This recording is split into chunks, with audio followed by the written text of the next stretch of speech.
Hi, my name is Beck. I'm a fishing guide for Taylor Creek in Basalt, Colorado.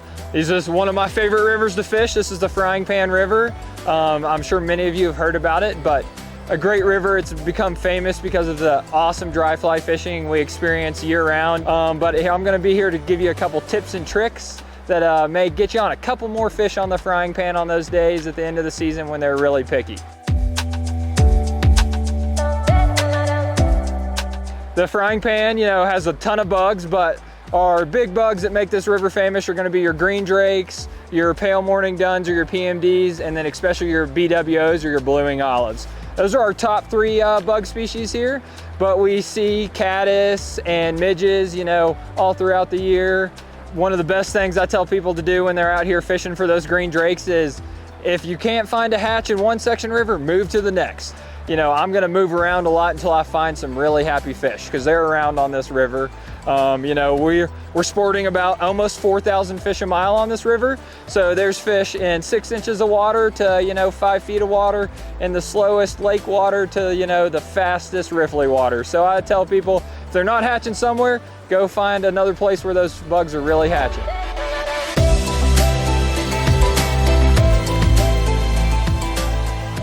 So we're fishing dry flies on the frying pan today. So we fish a lot of 2 dry fly rigs here because 1 minute they'll be on a green drake, the next minute they'll be on a blueing olive. So we like to give them both options as we get started.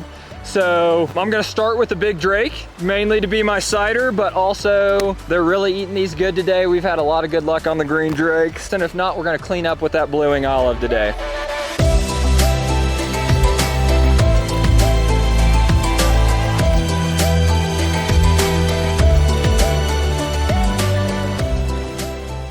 So I'm gonna use some high and dry today, one of my favorite products.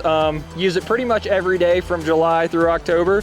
So I'm gonna start with just a little bit of that liquid on my finger so I can really make sure I dress that fly nice and easy. I'm gonna really make sure that I'm sparsely starting with that wet floating. Super important. It's gonna make sure that my fibers don't stick together, and I can tell if I need more. So as I get it here, I'm gonna make sure it's nice and dressed, and I've got my liquid floating on anywhere, but especially on the pan. If your dry flies are not floating on this river, the fish will not touch them. So all the time, as soon as that dry fly sinks, I'm gonna pull it out, retreat my dry fly so it's floating nice and high there.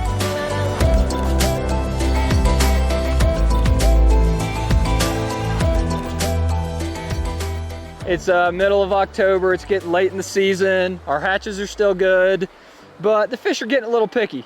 They've been tricked a couple times, they've seen a lot of flies.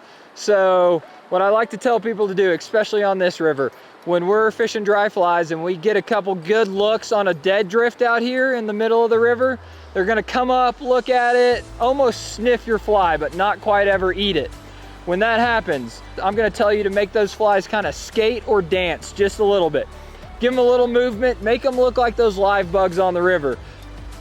Oh, there he is, perfect, just like that. I kind of let it dead drift, and then I saw him come up and look at it, and I gave him just a little bit of a skate, and that fish couldn't resist it. And then the most important thing is, keep those fish nice and wet and happy. Catch and release is super important on the frying pan because of all the fishing pressure we get. Make sure those fish are swim back nice and happy for another day.